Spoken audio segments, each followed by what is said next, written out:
Hello दोस्तों, GS vision के YouTube channel पर आपका स्वागत है। मैं हूं राकेश सकलानी।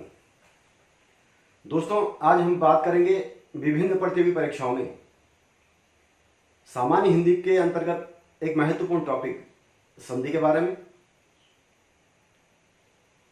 संधि किसे कहते हैं, संधि कितने प्रकार की होती है, या संधि के द्वारा जब हम शब्द रचना करते हैं तो इसके क्या क्या नियम होते हैं, इन्हीं सभी बिंदुओं पर एक एक करके बात करेंगे। तो आइए सबसे पहले देखते हैं संधि किसे कहते हैं। तो हमारा आज का टॉपिक है संधि, या इसको लिखने का तरीका है संधि, ऐसा भी लिखा जा सकता है। अब सबसे पहले तो आपके दिमाग में एक सवाल आएगा कि संधि ऐसा लिखना सही है कि ऐसा लिखना सही है। तो दोस्तों, संधि ऐसा भी लिखा जा सकता है और ऐसा भी लिखा जा सकता है, दोनों ही सही होता है। जैसे कि उदाहरण के तौर पर मैं आपके सामने लिख रहा हूं अंक, तो आप अक्सर अंक या तो ऐसा लिखते हैं और या फिर अंक ऐसा लिखा जाता है, क को इस ग के नीचे जोड़कर। अब इसका एक सामान्य से नियम होता है कि इस बिंदु को कहते हैं अनुस्वार। अगर हम अनुस्वार का प्रयोग करना चाहते हैं तो अच्छी बात है, अनुस्वार का प्रयोग करिए। लेकिन अगर अनुस्वार का प्रयोग हमको नहीं करना है तो हमें यह देखना होता है कि अनुस्वार के बाद अगला वाला जो वर्ण है वो किस वर्ग का है। वर्ग से मतलब हमारे पास वर्गीय व्यंजन 25 होते हैं। जैसे कि पहला वर्ग होता है क वर्ग, तो क वर्ग के अंतर्गत आने वाले 5 वर्ण क, ख, ग, घ और गम, तो ये सब के सब क वर्गीय व्यंजन कहलाते हैं। च की लाइन में पढ़ने वाले 5 च, छ, ज, झ और य, ये च वर्गीय व्यंजन कहलाते हैं। ट की लाइन में पढ़ने वाले 5 वर्ण ट, ठ, ड, ढ, ण, ये ट वर्गीय कहलाते हैं। ऐसी त वर्गीय, प वर्गीय, तो 5 वर्ग हमारे पास हिंदी वर्णमाला में होते हैं।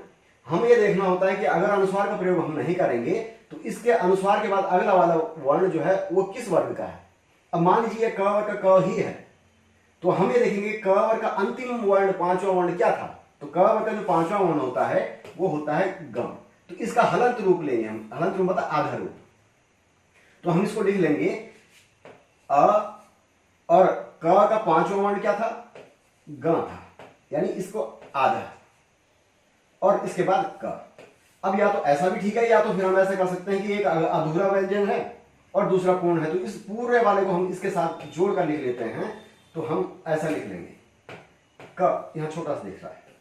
अब वास्तव में जो दो संयुक्त व्यंजन हैं इनमें जो छोटा दिख रहा है ये पूर्ण है, और जो बड़ा आकार वाला दिख रहा है ये अधूरा है। तो अंक लिखने को ऐसा भी लिखा जा सकता है, ऐसा भी लिखा जा सकता है और ऐसा भी लिखा जा सकता है। एक उदाहरण मैं आपको और दे रहा हूं। जैसे सपोज कीजिए बाय द वे हमको लिखना है अंदर, लिखना है, तो हमने अंदर ऐसा भी लिखा और आप लिखते भी होंगे। और इस अंदर शब्द को लिखने का एक तरीका और भी है, ये था अनुस्वार। और हमने देखा कि अगर हम अनुस्वार का प्रयोग नहीं करना चाहते हैं तो हम देखेंगे कि अनुस्वार के बाद अगले वाला वर्ण जो है द, वो किस वर्ग का है।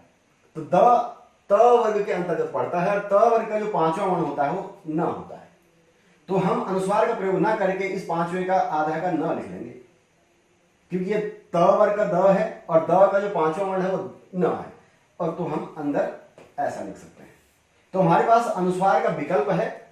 क्या विकल्प है हमारे अनुस्वार के 5 वर्ण विकल्प हैं। या तो क वर्ग का 5वां वर्ण आधा, या च वर्ग का 5वां वर्ण आधा, या ट वर्ग का 5वां वर्ण न आधा, या त वर्ग का 5वां वर्ण न आधा, या प वर्ग का 5वां वर्ण म आधा।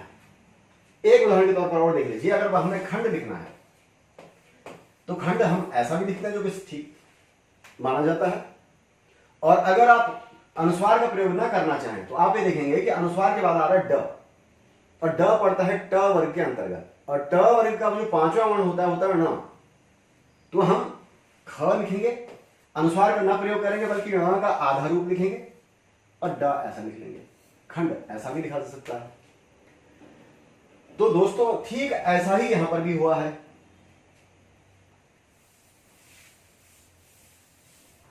हमने लिखा संधि और या तो फिर ऐसा, यहां पर अनुस्वार का प्रयोग करा। अगर हम अनुस्वार का प्रयोग नहीं करना चाहते तो हमें देखेंगे कि अनुस्वार के बाद जो अगला वर्ण है वो किस वर्ग का है। तो अगला वर्ण त वर्ग का है, त थ द ध, ध त वर्ग में पड़ता है। तो हम अनुस्वार का प्रयोग अगर नहीं करना चाहते हैं तो हम ध का जो अंतिम वर्ण है न, उसका प्रयोग करेंगे, लेकिन हलंत करेंगे, मतलब स्वर रहित करेंगे, आधा करेंगे। तो हम लिख सकते हैं स, हमने अनुस्वार की जगह लिखना था अब आधा न, और लिखना था आगे थी फिर धी। तो वास्तव में लिखना तो ऐसा था, लेकिन ये व्याकरण में ऐसी व्यवस्था है कि ये अगर बाय द वे लाइन थोड़ा आगे बढ़ गई तो ये न पर चिपका हुआ नजर आएगा, इसलिए हम स इस ई की मात्रा यहां से लाएंगे, जोड़ेंगे। आखिर ई की मात्रा तो थी ध पर ही, तो ध तक ही इसको जोड़ेंगे। अभी भी न आधा ही है, ई की मात्रा इस न के आगे तो दिख तो रही है, परंतु ये न पर नहीं है बल्कि ध पर ही है, क्योंकि हम उच्चारण कर रहे हैं संधि। ई की मात्रा ध पर आ रही है, न कि न पर। जैसे हम लिखते हैं व्यक्ति, तो हम व्यक्ति ऐसा लिखते हैं, लेकिन ई की मात्रा उच्चारण करके देखिए, व्यक्ति त पर ई की मात्रा है, न कि क पर है। अब हमको यहां से लग रहा है कि ये जो ई की मात्रा है छोटी, वो हमने क पर लगा रखी, लेकिन वास्तव में क पर नहीं है। ये लिखने की एकमात्र व्यवस्था, वरना तो ऐसा होना चाहिए वो आधा क और ती ऐसा होना चाहिए था, लेकिन ये आधा क अगर बाय द वे आगे ई पर मिल गया, ई की मात्रा पर, तो ये भद्दा लगेगा, असमंजस पैदा करेगा, दुविधा पैदा करेगा। इसलिए हम इस ई की मात्रा इसके पीछे से लेकर के आते हैं, लेकिन वास्तव में टच उसी पर कराते हैं जिस पर ये वास्तव में थी। तो हमने क्या लिखा, व्यक्ति। अब ये ई की मात्रा क पर नहीं है बल्कि त पर है, तो हम इसको यहां पर ऐसा ना करके यहां करेंगे, ये वाला हम क पर नहीं करेंगे। और अगर व्यक्ति आप ऐसे लिखते हैं तो व्याकरणिक गलती होती है। अगर आपने व्यक्ति ऐसा लिख दिया तो यह गलती है, क्योंकि व्यक्ति ई की मात्रा त पर है, न कि क पर है। और ऐसा शब्द शुद्ध वर्तन के लिए एक बार नहीं बहुत बार आता है। तो चलिए खैर, ये तो रहा लिखने की बात कि हम संधि कैसा लिखते हैं। संधि आप किताबों में ऐसा भी पढ़ते हैं और संधि ऐसा भी पढ़ते हैं, दोनों तरह से सही होता है। परंतु अगर कई बार ऑब्जेक्टिव टाइप के प्रश्नों में ऐसा लिखा आता है कि संधि शुद्ध वर्तनी के लिए ये सही है कि ये सही है, व्यवहार में दोनों सही होता है, परंतु अगर दोनों विकल्प हों और दोनों में से हमको एक ही आंसर बताना है कि इनमें से कौन सा सही है, तो उस कंडीशन में यह वाला सही माना जाता है। तो ये तो रहा संधि लिखने का सवाल कि संधि लिखा कैसे जाएगा। तो संधि हम ऐसा भी लिख सकते हैं और ऐसा भी लिख सकते हैं, परंतु दोनों में अगर कंपेयर करना हो, दोनों में से किसी एक को शुद्ध बताना हो, तो ये ज्यादा महत्वपूर्ण होता है, यही शुद्ध होता है। तो ये तो संधि लिखने का तरीका। बाकी अब बात करते हैं कि संधि कहते किसको हैं, संधि के भेद कितने होते हैं और वो कौन कौन से होते हैं। तो आइए बात करते हैं संधि का शाब्दिक अर्थ क्या है। तो संधि मतलब मेल या फिर योग, या आप कह सकते हैं कि जोड़, ये आपस में पर्याय के रूप में है। इनमें से आप संधि का मतलब मेल समझ लीजिए, योग समझ लीजिए, या जोड़ समझ लीजिए।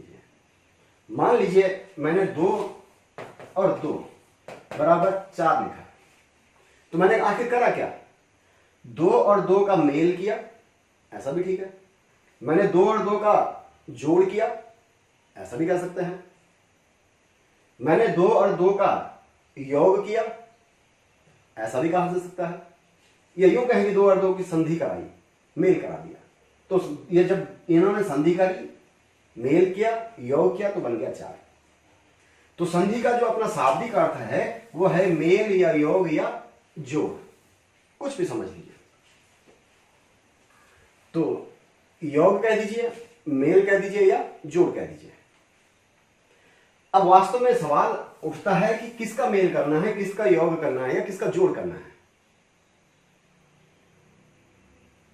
क्या 2 शब्दों को मिला लेना ही संधि होता है, 2 शब्दों को जोड़ देना ही संधि होता है, 2 शब्दों का संयोग करा लेना ही संधि होता है, लेकिन ऐसा नहीं है। हिंदी व्याकरण में संधि हम उसी को कहेंगे कि जब दो शब्द, दो अलग अलग शब्द थे, हमने उनको एक लाइन में लिखा या बोला, तो अगर पहले शब्द का अंतिम वर्ण और दूसरे शब्द का प्रारंभिक वर्ण मिलकर एक और परिवर्तित हो तो इसी प्रक्रिया को संधि कहते हैं। और अगर ऐसा नहीं हो रहा है तो इसको संधि नहीं कहते हैं। मान लीजिए मैंने यहां लिखा एक शब्द था पर, जिसका शाब्दिक अर्थ होता है दूसरे का या दूसरा। दूसरा शब्द था यहां उपकार, जिसका मतलब होता है भला या हित करना। अब ये एक शब्द था पर, दूसरा शब्द था उपकार, और मैंने इनको क्या करा, मिला दिया, सीधे से जोड़ दिया, तो ये हो गया जैसे कि पर और उपकार, और मैंने एक लाइन में इनको लिख दिया। लेकिन यह वास्तव में संधि नहीं हुई, क्योंकि मैंने दो शब्दों को शाब्दिक अर्थ तो मोटा मोटा यही है कि भैया दो शब्दों को जोड़ा, ये मिलाया और ये संधि हो गई। तो पर एक शब्द था, उपकार दूसरा शब्द था, मैंने इनको जोड़ने के लिए एक लाइन खींचे तो इनको मिला दिया, इनका योग कर दिया, इनका संधि करा दिया। लेकिन यह संधि हिंदी के अंतर्गत संधि हो सकती है, इसको हम मात्र संयोग कहते हैं। लेकिन जो संधि की हम बात कर रहे हैं, जो संधि हम पढ़ते हैं, वो संधि संस्कृत के नियमों पर आधारित होती है। और संस्कृत के नियमों पर आधारित संधि यह कहती है कि जब हम दो शब्दों को एक साथ लिखें, एक लाइन में लिखें, तो अगर पहले शब्द का जो अंतिम वर्ण है वो दूसरे शब्द के प्रारंभिक वर्ण के साथ मिलकर एक और परिवर्तित हो, जैसे कि देखिए पर र, जब मैं र कह रहा हूं तो र की अंतिम ध्वनि है अ। जब पर कह रहे हैं तो र के अंत में जो आवाज आ रही है सबसे अंत में वो है अ, और जब मैंने अ इससे अलग कर लिया तो ये र आधा हो गया। र फिर से मैं इस पर जोड़ दूंगा तो ये पूरा र बन जाएगा। अगर ये रा होता तो मैं इससे अलग आ करता, अगर ये री होता तो मैं इससे अलग ई करता, अगर ये परे होता तो र के अंतिम ध्वनि ए है तो मैं इस र से ए को अलग करता। लेकिन ये क्या था, पर के अंतिम ध्वनि अ है, और दूसरा शब्द जो इससे मिलने के लिए आया है, जुड़ने के लिए आया है, संधि करने के लिए आया है, उसकी पहली ध्वनि क्या थी, उपकार यानी उ थी। अब नियम कहता है, परिभाषा कहती है कि पहले शब्द का जो अंतिम वर्ण है या ध्वनि है, ध्वनि और वर्ण एक ही चीज है। जब तक मेरी जुबान पर अ है तो ये एक ध्वनि है, आवाज है। इस अ को लेखन में व्यक्त करने के लिए जो भी मैं लेखन चिन्ह निर्धारित करूंगा, इसी लेखन चिन्ह को फिर वर्ण कहते हैं। तो भाषा की जो मूल इकाई मौखिक स्तर पर होती है वो ध्वनि, और लिखित स्तर पर होती है वो वर्ण होती है। वर्ण को ही ध्वनि कहते हैं, या यूं कहें कि ध्वनि को ही वर्ण कहते हैं। तो पहले शब्द का जो अंतिम वर्ण था अ, दूसरे शब्द का प्रारंभिक वर्ण था उ, और ये मिलकर परिवर्तित हो जाता है ओ में। और ये मैं नहीं कहता हूं, ये व्याकरण का नियम है। वो नियम क्या है, गुण संधि के अनुसार कि अ जब भी उ से मिलेगा, इन संधि करेंगे तो ये दोनों मिलकर परिवर्तित हो जाएंगे, किसमें, ओ में। तो ठीक ऐसा ही यहां पर हुआ कि पर शब्द के अंतिम ध्वनि जो अ थी वो उपकार शब्द की प्रारंभिक ध्वनि उ से मिली और परिवर्तित हो गई ओ में।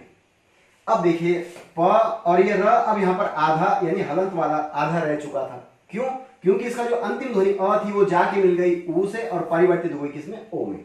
अब दोनों निकटतम स्वरों के मिलने के बाद जो नया स्वर बनेगा मात्रा उसकी आएगी यहां पर।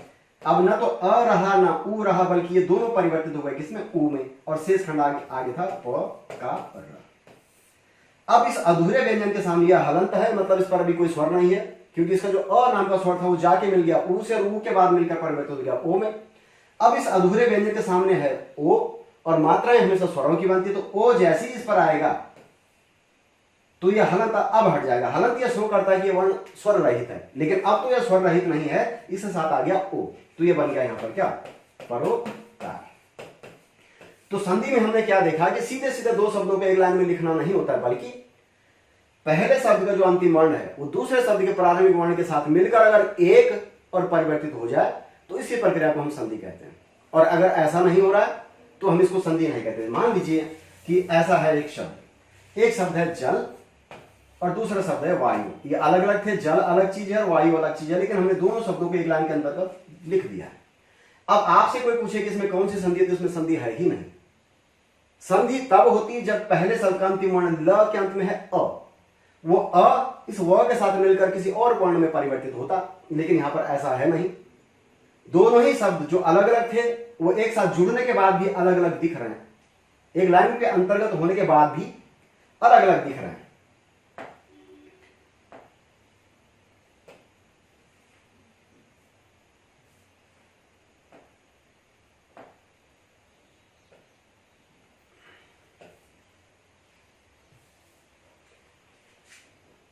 ठीक है, तो इस प्रक्रिया को हम संधि नहीं कहेंगे। संधि का एक उदाहरण और देख लीजिए। जैसे सपोज कीजिए यह है दिन शब्द और दूसरा शब्द है ईश शब्द। ये दोनों स्वतंत्र शब्द हैं अपने आप में, लेकिन जैसे हम इनको एक लाइन में लिखेंगे, अगर पहले शब्द का अंतिम वर्ण दूसरे शब्द के प्रारंभिक वर्ण के साथ मिलकर परिवर्तित हो जाए तो हम इसको संधि कहते हैं। तो देखिए, दिन शब्द जब लिखा जा रहा है तो न की अंतिम ध्वनि है अ। अगर ये दिना लिखा होता तो उसकी अंतिम ध्वनि होती आ। अगर वो दिने लिखा होता तो उसकी अंतिम ध्वनि होती ए, और अगर दिनी लिखा होता तो इसकी अंतिम ध्वनि होती ई। लेकिन यह शब्द क्या है? दिन। और इधर से क्या है? ईश। अभी मैंने बताया गुण संधि का नियम होता है कि अ के बाद छोटी या बड़ी ई मिले तो अ और ई मिलकर के परिवर्तित होते हैं ए में, और अगर अ के बाद उ मिले तो वो ओ में होता है। अब देखिए, दी इस न के अ जो था वो मिलकर के गया ई से मिलने और मिलकर परिवर्तित हो गया किसमें? ए में। अब दोनों वर्णों के मिलने के बाद जो नया वर्ण बना वो ए है और यहां पर बचा श। अब अधूरे व्यंजन के सामने जब भी स्वर होगा तो स्वर की प्रवृत्ति होती है व्यंजन के साथ मिलकर के मात्रा के रूप में परिवर्तित होने की। ये अधूरा है। हाँ, अगर ये पहले से ना होता तो अब इसके सामने कोई भी स्वर आ जाए तो ये इसमें संलिप्त नहीं हो पाएगा, क्योंकि एक बार में एक व्यंजन पर एक ही मात्रा होती है। लेकिन ये पहले से क्या था? ये पहले से आधा था, ये पहले से आधा था, और इस आधा को पूरा कौन करेगा? ए। तो जैसे ही ये ए होगा तो इसका अंत हट जाएगा, तो ये पूरा हो जाएगा, ये हो जाएगा ए। यार बार बार ऐसे क्यों होगा? तो हम बात कर रहे थे शब्द दिनेश की। तो दिनेश शब्द में दो शब्द हैं, दिन और ईश। दिन शब्द की अंतिम ध्वनि है अ, ईश शब्द की प्रारंभिक ध्वनि है ई, और ई मिलकर परिवर्तित हो गया ए में। अब ए की मात्रा इस अधूरे ना पर आएगी तो बनेगा दिनेश। दिन का मतलब होता है डे यानी दिवस, ईश का मतलब होता है स्वामी या राजा या पति या मुखिया। दिन का जो स्वामी है जिसके वजह से प्रकाश होता है वो है सूर्य। तो इस तरह से दिनेश सूर्य का पर्यायवाची बना। एक उदाहरण और देख लीजिए। जैसा कि शब्द है योग, दूसरा शब्द है अभ्यास। ये दोनों ही स्वतंत्र शब्द हैं, अलग अलग शब्द हैं, लेकिन जैसे ही हम इनको एक साथ लिखेंगे तो पहले शब्द का जो अंतिम वर्ण योग की अंतिम ध्वनि है, इस पर है अ की मात्रा, और अभ्यास शब्द के प्रारंभ में है अ। तो दीर्घ संधि का नियम है, जो सारे नियम मैंने आपको अभी बताने हैं, दिखाने हैं, समझाने हैं, कि अ हो या आ के बाद अगर इसी की जाति का अ या आ आया यानी सजातीय वर्ण आया तो ये मिलकर हो जाता है दीर्घ रूप ले लेता है। तो अ मिलकर हो जाएगा आ। अब पहले शब्द का अंतिम वर्ण अ दूसरे शब्द के प्रारंभिक वर्ण अ से मिला और मिलकर परिवर्तित हो गया आ में, तो शब्द बन जाएगा योगाभ्यास। योग। अब इस अधूरे ग के सामने मात्रा आएगी आ की, और ये पूरा इसको गा कर लेगा, और आधा भ या और स या अंत में था ही, तो बन गया योगाभ्यास। तो संधि के अंतर्गत हम क्या देख रहे हैं कि दो शब्दों को सीधा सीधा एक लाइन में नहीं लिख रहे हैं, बल्कि दो शब्दों को जब हम एक साथ लिख रहे हैं तो अगर पहले शब्द का अंतिम वर्ण कोई भी स्वर या व्यंजन है और वो दूसरे शब्द के प्रारंभिक वर्ण के साथ मिलकर परिवर्तित हो रहा है तो इसी प्रक्रिया को हम संधि कहते हैं। दूसरे शब्दों में हम कह सकते हैं कि दो निकटतम वर्णों का मिलकर के परिवर्तित होना संधि कहलाता है। तो हमने देखा संधि किसे कहते हैं। तो संधि की परिभाषा हुई कि जब दो शब्दों को एक साथ लिखा या उच्चारित किया जाए, लिखा जाए तो बोर्ड पर, उच्चारित किया जाए तो मुंह पर।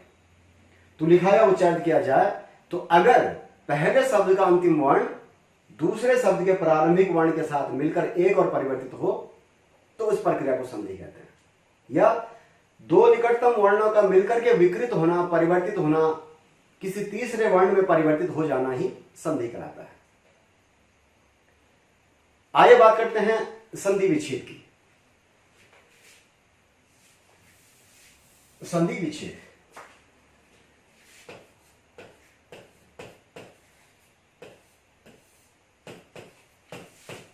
विच्छेद।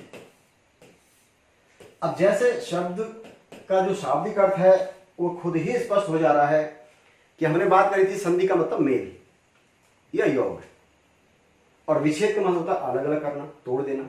जो मेल हुआ था शब्द में उसको विच्छेदित करना, उसको अलग अलग कर देना, उसको तोड़ देना। जो दो पक्षों में मेल हुआ था उसको तोड़ देना, यही विच्छेद हुआ। तो जो संधि हुई थी दो शब्दों में उसको फिर से तोड़ देना संधि विच्छेद कहलाता है। तो हम कह सकते हैं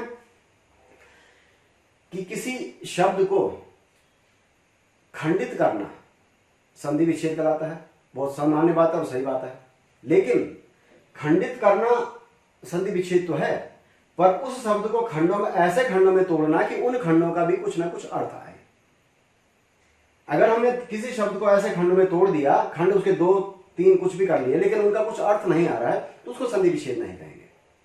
संधि विच्छेद का मतलब है किसी शब्द को सार्थक खंडों में खंडित करना संधि विच्छेद कहलाता है। और यह शब्द होता कौन है? अंडरस्टूड है कि यह शब्द यौगिक होता है। रूढ़ शब्द का संधि विच्छेद कभी नहीं होता। क्यों? क्योंकि रूढ़ शब्द कभी भी दो मूल शब्दों के मेल से नहीं बना होता, वो वर्णों के मेल से बना होता है। जब भी हम संधि विच्छेद की बात करते हैं तो अंडरस्टूड है कि वो शब्द यौगिक ही होगा, क्योंकि वो पहले से दो शब्दों को जोड़कर बना होगा, तभी तो हम उन दो मूल शब्दों में उसको तोड़ सकते हैं। तो संधि विच्छेद का मतलब है किसी शब्द को सार्थक खंडों में खंडित करना। सपोज कीजिए अभी हमने बात करी थी दिनेश शब्द की, तो इसका विच्छेद कैसे करेंगे? या तो आप सीधे सीधे याद रख लीजिए, और याद रखना अलग चीज है, रटना अलग चीज है, लेकिन व्याकरणिक तौर पर समझना वो अलग बात है। तो दिनेश शब्द का संधि विच्छेद करना है, और संधि विच्छेद की परिभाषा क्या बोली है कि शब्द को सार्थक खंडों में तोड़ना, सार्थक खंडों में खंडित करना, उन खंडों का कुछ ना कुछ अर्थ निकले और वो आपस में संदर्भित भी हो, कुछ ना कुछ संबंधित भी हो जरूर। अब संधि विच्छेद करने का आसान सा मैं तरीका आपको बता रहा हूं। जैसे देखिए, संधि जब भी आप देखें तो ज्यादातर मामले में संधि दूसरे वर्ण पर या तीसरे वर्ण पर होती है, या तो पहले दूसरे वर्ण पर या तीसरे वर्ण पर। अपवाद के लिए कभी कभी पहले वर्ण पर या चौथे पर भी हो सकती है, पर सामान्यतया 99% मामले में आपको संधि या तो दूसरे वर्ण पर दिखेगी या तीसरे वर्ण पर दिखेगी। और संयोग से इस शब्द में तो तीन ही वर्ण है, तो संधि कहां पर होनी है? बीच में होनी है। अब देखिए, इस शब्द पर संधि हमने देखा कि बीच में संधि है, लेकिन मात्रा किसकी लगी हुई? एक ही मात्रा लगी हुई, तो हम इस एक ही मात्रा को यहां अलग निकाल देंगे, और मैंने ऐसा गोला कर दिया इसको, और शेष खंड बचा शब्द। अब हमें ध्यान रखना है, अभी सारे नियम मैं लिखवाऊंगा, कि ए जो बनता है वो सिर्फ गुण संधि में बनता है, और गुण संधि का नियम होता है कि अ या आ के बाद अगर छोटी या बड़ी ई आएगी तो इनके मिलने से बन जाएगा ए, इन दोनों के मिलने से बन जाएगा ए। यानी ए की जो रचना होती है तभी संभव है जब इधर की तरफ से इस पर या तो अ या आ जाए मिलने के लिए, और उधर की तरफ से इस पर या तो छोटी ई या बड़ी ई आए। मान लीजिए यहां अ हो सकता है या आ, और उधर की तरफ से इस पर या तो छोटी ई रही होगी या बड़ी ई रही होगी, तभी ए बन सकता है, वरना तो ए बनने का और कोई तरीका है ही नहीं पूरी व्याकरण में। अगर कहीं पर ए बना हुआ है तो हम निश्चित तौर पर जान जाएंगे कि यह अ या आ और उधर की तरफ से छोटी या बड़ी ई के मेल से बना होगा, वरना तो ए बनता ही नहीं है। अब अ भी ई से मिलकर ए बनाता है और आ भी बनाता है। अब क्या रहा होगा एक्चुअली में अ की आ, हम दोनों को चेक करके देखेंगे। एक बार मैं यहां ट्राई करने के लिए अ रखता हूं, तो यह अ इस न के साथ मिलकर के दिन शब्द बना रहा है जो कि सार्थक है, और अगर मैं आ रखता हूं तो ये इसको जोड़कर आ की मात्रा आधे न पर आएगी तो दिना कर देगा, जो कि मुझे लगा कि दिना तो कुछ होता नहीं, ना तो मैंने कभी पढ़ा, ना सुना, ना देखा। और मैंने पढ़ा सुना देखा इसीलिए नहीं क्योंकि दिना शब्द सार्थक होता ही नहीं, और जब सार्थक नहीं है तो प्रचलन में है भी नहीं, और प्रचलन में नहीं है तभी हमने सुना भी नहीं। लेकिन दिन शब्द हमने जरूर सुना है, दिन का मतलब होता है दिवस, तो हम समझ जाएंगे कि यहां अ था न कि आ था। हां, अगर आ भी जाता तो बनाना उसने ए ही था, परंतु यहां पर अ था न कि आ था। एक बार में एक ही वर्ण, एक शब्द का अंतिम वर्ण ये तो अ या आ एक ही तो रहा होगा। अब इधर से हम एक बार इस पर छोटी ई ट्राई करके देखें तो इससे बनता है ईश शब्द, और अगर मैं बड़े ई ट्राई करता हूं तो इससे बन रहा है ईश शब्द। इस नाम का शब्द व्याकरण में कोई होता ही नहीं है, इसका कोई अर्थ ही नहीं होता है। ईश का मतलब होता है देवता या राजा या पति या प्रमुख। तो हमने यहां से ईश शब्द को लिया, तो दिन का मतलब दिवस और ईश का मतलब स्वामी या राजा। दिन का जो स्वामी है वो है सूर्य। तो ये सार्थक भी है, एक तो दिन का मतलब है, ईश का भी मतलब है, लेकिन दिन का कौन? ईश, और ईश किसका? दिन का, आपस में संदर्भित भी है। तो इस तरह से संधि विच्छेद कर लेंगे। ये मान लीजिए, सपोज कीजिए हमने शब्द लिखा, हमारे सामने शब्द है राकेश शब्द, जिसका कि हमको संधि विच्छेद करना है। शब्द है राकेश। अब या तो आपने रटा हो कि राकेश दिनेश, जिसमें ए आता है उसमें गुण संधि होती है, तो रटने वाली बात है। और अगर आप वास्तव में समझना चाहते हैं, रटिए मत, रटने के लिए बहुत सारे असंख्य शब्द हैं, आप कितने शब्दों को रटेंगे? तो देखिए, मैंने बात करी थी कि संधि हमेशा होगी दूसरे या तीसरे वर्ण पर। इस पर मात्रा लगी हुई है, ए की मात्रा लगी हुई है। इस ए की मात्रा को मैंने इस गोले में कर दिया ताकि आप इसको अलग से देख पाए। और यहां है श। अब ये ए बना हुआ दिख रहा है, तो हमको नियम अभी मैं लिखवाऊंगा। आपको मालूम है, हम जानते हैं कि ए तभी बन पाता है जब पहले शब्द का जो अंतिम वर्ण है, शब्द मैंने यहां से लिखना शुरू करा और यहां पर खत्म हुआ, इस शब्द का अंतिम वर्ण या तो अ या आ हो, और जो शब्द इससे जुड़ने के लिए आ रहा है उसकी पहली ध्वनि या तो छोटी ई हो या बड़ी ई हो, तो ए बनता ही तब है। तो हमको जान लेना चाहिए कि अगर ये ए बना हुआ है तो निश्चित तौर पर इधर से या तो अ गया है या आ गया है, और उधर की तरफ से इस पर या तो छोटी ई आई होगी या बड़ी ई आई होगी, तो ही ये ए बना होगा। अब हमको ट्राई करना है कि दोनों में से क्या रहा होगा। दोनों नहीं हो सकते, क्योंकि एक शब्द का अंत हमेशा एक बार में तो एक ही पर होगा। अगर मैं अ रखूं तो इसको बना देगा राक, और अगर मैं यहां क के, इस अधूरे क के सामने आ रखूं तो इसको बना देगा राका। अब हमको तय करना है इन दोनों में से कि राक सही होता है कि राका सही होता है। आप जानते हैं राख जरूर होती है, जो किसी चीज के जलने के बाद बनती है, लेकिन वो राख होती है, यह राक है। राक नाम का कोई शब्द होता ही नहीं है, जिसका कोई अर्थ ही नहीं होता। लेकिन राका शब्द जरूर होता है, जो होता है रात का पर्यायवाची, रात्रि का पर्यायवाची। और इधर से ईश शब्द का कुछ अर्थ ही नहीं होता है, निरर्थक है। ईश का शब्द का अर्थ होता है देवता या स्वामी या राजा।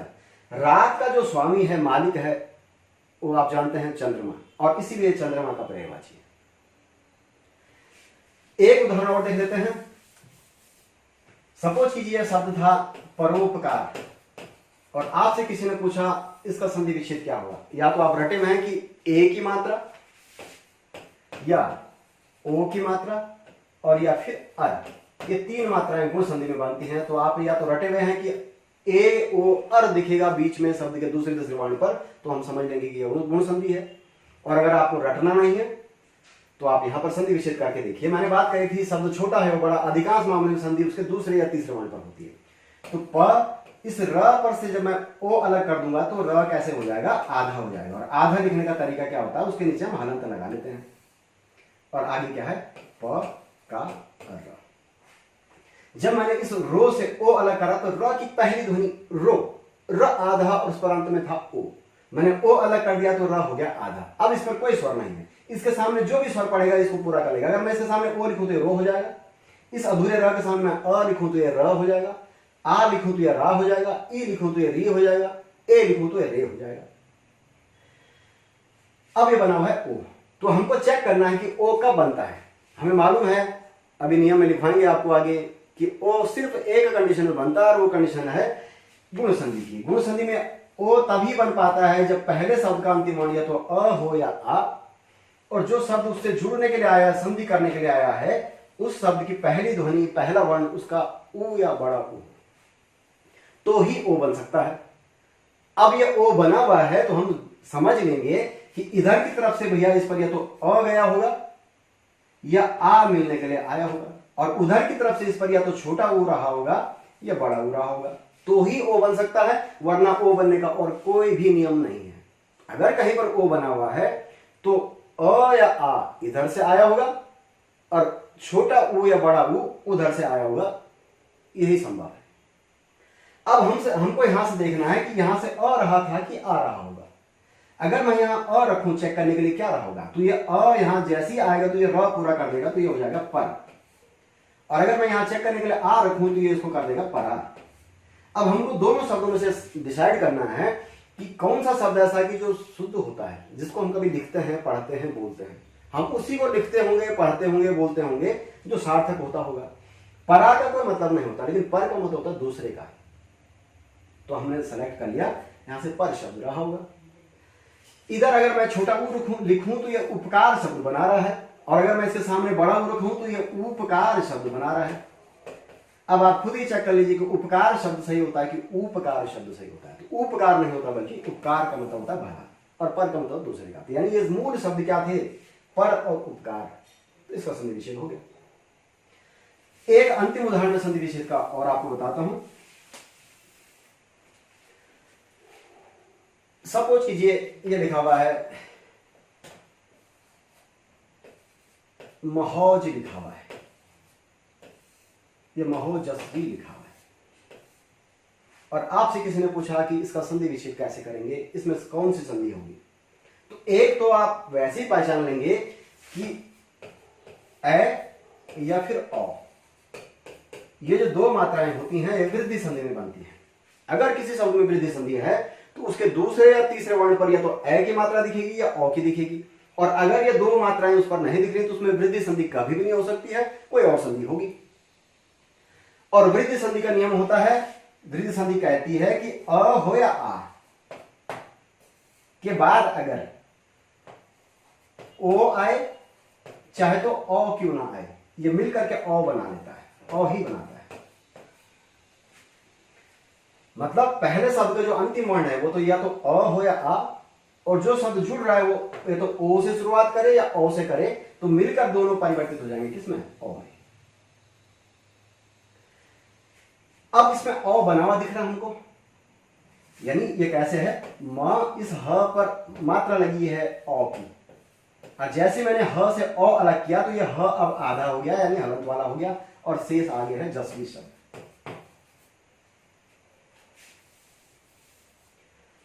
अब औ बना हुआ है तो गैस करेंगे हम औ कब बना होगा। हमको मालूम है औ की रचना तभी हो पाती है जब इधर की तरफ से इस पर ये औ बना हुआ नजर आ रहा है, यहां है जस्वी शब्द। ये औ तभी बना होगा जब यहां से या तो अ गया होगा मिलने के लिए या आ, और उधर की तरफ से इस पर या तो ओ आया होगा मिलने के लिए या औ आया होगा, तभी औ बन सकता है, वरना तो औ बनने का कोई भी नियम व्याकरण में नहीं है, और हम तीर तुक्के में औ ऐसे नहीं बना सकते। अब देखिए यहां से अगर मैं चेक करने के लिए रखूं, मुझे मालूम है ये औ बना हुआ है तो यहां निश्चित तौर पर इधर से अ गया होगा या आ। अगर मैं यहां अ रखूं तो इसको शब्द बना देगा ये मह, और अगर मैं आ रखूं तो इसको शब्द बना देगा ये आधा पर आ की मात्रा आएगी तो महा कर देगा। अब हमको दोनों में से डिसाइड करना है कि कौन सा ठीक रहेगा। ये बनेंगे दो ही शब्द, लेकिन दोनों में सार्थक एक ही होगा। महा का मतलब कुछ नहीं होता, लेकिन महा का मतलब होता ज्यादा, ये बड़ा, ये श्रेष्ठ। जैसे महासागर बोलते हैं तो ज्यादा सागर नहीं, बड़ा सागर। ये महाराजा बोलते हैं तो श्रेष्ठ राजा या बड़ा राजा। तो महा का मतलब या तो श्रेष्ठ होता है या बड़ा होता है। तो हम यहां से शब्द हमको मालूम है कि महा शब्द प्रयोग होता है जो कि सार्थक है। ये ओ बना हुआ है तो निश्चित तौर पर इधर से या तो ओ आया होगा। जैसे मैं यहां चेक करने के लिए ओ रखूं तो ये शब्द बना रहा है ओजस्वी, और अगर मैं यहां ओ रखूं तो ये बना रहा है ओजस्वी, जबकि ओजस्वी शब्द नहीं होता, ओजस्वी होता है। ओजस्वी मतलब आभा में, चमकदार। तो हमें मालूम है कि यहां से क्या शब्द रहा होगा, ओजस्वी रहा होगा। तो इसका जो सार्थक खंडों में खंडित हो जाएगा, ये हो जाएगा महाधन ओजस्वी। तो इस प्रक्रिया को कहते हैं संधि विच्छेद। तो संधि विच्छेद का शाब्दिक अर्थ ही है किसी शब्द को सार्थक खंडों में खंडित करना, न कि किसी शब्द को खंडित करना। खंडित करना तो मैं महा की जगह मह भी कर लेता, ओजस्वी की जगह ओजस्वी भी कर लेता, लेकिन सार्थक क्या है, ओजस्वी, न कि ओजस्वी। तो सार्थक खंडों में खंडित करना ही संधि विच्छेद कहलाता है। और आसान तरीका क्या है कि हम दूसरे या तीसरे वर्ण पर देखते हैं कि किस स्वर की मात्रा लगी हुई है, कौन सा व्यंजन है, और हमें नियम के अनुसार मालूम होता है कि यह स्वर तो भैया तब आता है जब यहां से ऐसी कंडीशन रही होगी और वहां से ऐसी कंडीशन रही होगी। कंडीशन से मतलब इधर की तरफ से यह वाला वर्ण रहा होगा और उधर की तरफ से फलाना वर्ण रहा होगा, तो ही यह वर्ण बन सकता है। बहुत आसान सी बात है। अगर कहीं पर चाय बनी हुई है तो हम जैसे पहले से हमको अनुमान होता है कि अगर ये चाय है तो इसमें चीनी, चाय पत्ती, दूध या और पानी होगा। हम ये बिल्कुल नहीं मानते कि इसमें नमक या मिर्च होगी। तो ठीक ऐसा ही अगर ए बना तो हमको मालूम है ए बनता ही तब यहां से एक तरफ से अ या आ, दूसरी तरफ से ई रही होगी। और की तो कल्पना हो ही नहीं सकती, क्योंकि और चीजों से मिलकर ए बनता ही नहीं है। जैसे कि नमक मिर्च डालकर चाय तो बनती ही नहीं है। अगर हलवा बना हुआ है तो हम आराम से पता कर सकते हैं कि मोटी मोटी चीज इसमें क्या होंगी, सूजी होगी, घी होगा या अन्य कुछ ड्राई फ्रूट्स होंगे। हम नमक की या मिर्च की या चाय पत्ती की कल्पना वहां नहीं कर सकते। तो इस पर आपने देखा कि यह प्रक्रिया हुई संधि विच्छेद। तो इस वीडियो के माध्यम से हम सिर्फ यह बताना चाह रहे थे कि संधि किसे कहते हैं, संधि विच्छेद किसे कहते हैं। बाकी जब संधि को लेकर नियमित टॉपिक स्टार्ट होगा तो संधि किसे कहते हैं इसके अधिकतम उदाहरण, संधि विच्छेद किसे कहते हैं इसके उदाहरण, संधि के प्रकार कितने होते हैं उनके बारे में चर्चा करेंगे। और कोई भी शब्द जिनके बारे में चर्चा करी वो किन नियमों पर बना, कैसे बना, जिन नियमों की मैंने हल्के फुल्के अंदाज में चर्चा भी करी है, उन सारे नियमों को हम विधिवत तरीके से लिखेंगे। बाकी की जो भी बात हम इस टॉपिक को लेकर करेंगे नेक्स्ट क्लास में करेंगे। धन्यवाद।